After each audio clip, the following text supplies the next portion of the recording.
And things like by looking at the postcodes that they leave, you can kind of start extrapolating about the likely affluence, the likely gender mix of your audience base. And then you can look at kind of hard behaviours too, like average spend per transaction and the different genres they attended, what communication channels they've signed up to so that you know how you're going to communicate with them.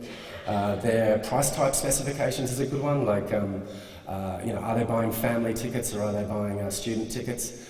But that's only kind of a value if you've got a process where you're checking that data. I mean, are they really a student, or did they just buy a student ticket because they could get one on the website and nobody checks at the door?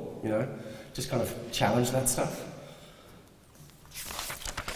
Now, I used, on that previous slide, all of those, sometimes by looking at the data you've got from that initial crunch will give you what you need to start splitting up your audience and looking at them distinctly. But in my experience, the last time I did a segmentation exercise for the Opera House, it didn't work.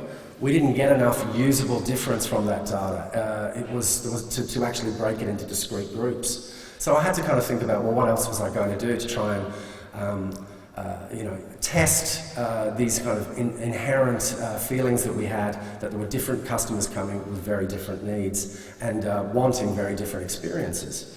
So I actually went through and I grouped the data differently. I went back to did an output of all of the event data from Sydney Opera House self-present events in the last 5 years. And I just had a feeling, well, how about if we group them, if we categorise them as traditional? Is it a high culture event like symphonic music or perhaps traditional jazz?